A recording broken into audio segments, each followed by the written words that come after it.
بسم اللہ الرحمن الرحیم 14 فروری کی تاریخ مغرب اور ان کی تہذیب میں ایک خاص عنوان کے ساتھ منائی جاتی ہے جسے ویلنٹائن ڈے کا نام دیا جاتا ہے۔ ویلنٹائن ڈے کا اگر میں مختصر تعارف پیش کروں تو وہ یوں ہے کہ اس روز گرل فرینڈ اور بوائے فرینڈ کے ناجائز ریلیشن میں رہنے والے لڑکا اور لڑکی آپس میں گیدرنگ کر کے ایک دوسرے کے ساتھ اظہار محبت کے طور پر مناتے ہیں۔ اس کے تعارف سے ہی آیا ہے کہ یہ ریلیشن یا یہ عنوان کس قدر بیہودہ اور حیاسوز ہے۔ مغرب کی تہذیب تک تو ٹھیک ہے، مگر افسوس کی بات یہ ہے کہ مغرب کے کچھ ناپاک جراثیم ہمارے اس معاشرے میں بھی سرایت کر چکے ہیں، اور ہمارے نوجوانوں میں ایک بہت بڑا طبقہ اس طرح کا ہے جو شریعت اور شعور سے ناآشنا ہے، اور وہ بھی مغرب کی دیکھا دیکھی اس عنوان کو منا رہا ہے۔ حدیث میں نبی کریم صلی اللہ علیہ وسلم کا ایک فرمان ہے، الحیاء شعبۃ من الایمان، حیا ایمان کا ایک شعبہ ہے، ایمان کا ایک حصہ ہے۔ اور ایک اور حدیث کے اندر نبی کریم صلی اللہ علیہ وسلم نے فرمایا، جس کا مفہوم کچھ یوں ہے کہ حیا اور ایمان کا آپس میں اتنا گہرا تعلق ہے کہ اگر ان دونوں میں سے کسی ایک کو اٹھا لیا جائے تو دوسرا خود بخود اٹھ جاتا ہے۔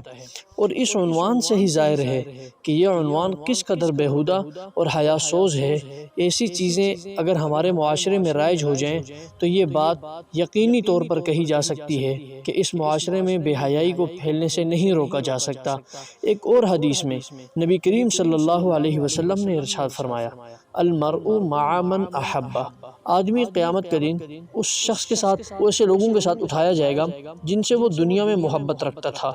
اگر ہم مغرب کی تہذیب سے متاثر ہو کر ان کے کلچر کو منانے میں اس قدر اندھے ہیں کہ ہم یہ نہیں دیکھ رہے کہ ہم کس ڈگر پر چل رہے ہیں، اور جو ہم کر رہے ہیں اس ہماری شریعت یا ہمارا معاشرہ اس بارے میں کیا کہتا ہے، اور ہم اس قدر آنکھیں بند کر کے ان کے پیچھے چل رہے ہیں، تو اس حدیث کی روشنی میں سمجھا جا سکتا ہے کہ نعوذ باللہ ہمارا حشر کن لوگوں کے ساتھ ہو سکتا ہے۔ اس لیے ہمیں اپنے معاشرے کے اندر اس چیز کی محنت کرنے کی ضرورت ہے کہ وہ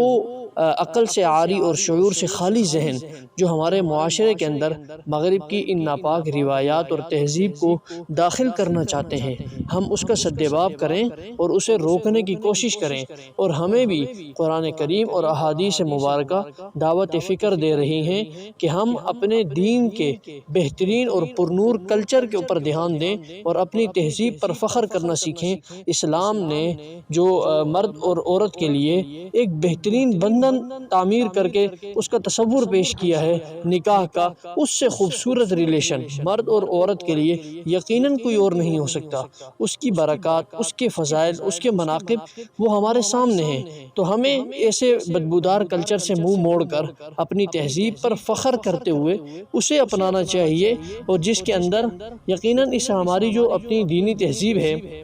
اور اسلامی کلچر ہے، یقیناً اس کو اپنانے کے اندر ہمارے دونوں جہانوں کی خیر اور بھلائی تو ہے ہی ہے، لیکن ایک تو اتباع سنت کا جو درجہ ہے وہ بھی ہمیں عطا ہوگا، اطاعت الہی کا جو درجہ ہے وہ بھی ہمیں عطا ہوگا، اور اس کے ساتھ ساتھ دنیاوی فائدہ کہ ایک خوشگوار زندگی ہمارا مقدر ہوگی۔ تو ہم سب کو چاہیے کہ ہم ایسی ہر ایک چیز سے منہ موڑ کر اس کا صاف لفظوں میں انکار، صرف نہ ہی انکار کریں بلکہ اس کے سدباب کے لیے اپنا کردار ادا کریں، اور ایسے ناپاک ذہن کے جو لوگ ہمارے بیچ میں رہ رہے ہیں، جو حیا اور ایمان کو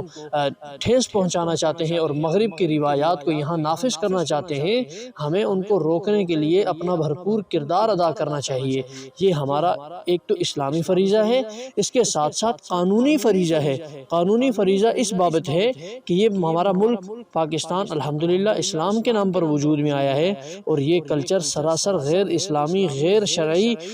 اور غیر مناسب ہے۔ اس لیے ہمیں اس چیز سے بہت حد تک بچنے کی ضرورت ہے۔ ان چیزوں کے لیے ہمیں فکر کرنی چاہیے، اور ہمیں اتباع سنت کے راستے پر اپنے آپ کو قائم دائم رکھنے کے لیے کوشش کے ساتھ ساتھ اللہ کے حضور دعا بھی کرنی چاہیے۔ اگلی ویڈیو تک کے لیے اجازت دیجیے۔ السلام علیکم ورحمۃ اللہ وبرکاتہ۔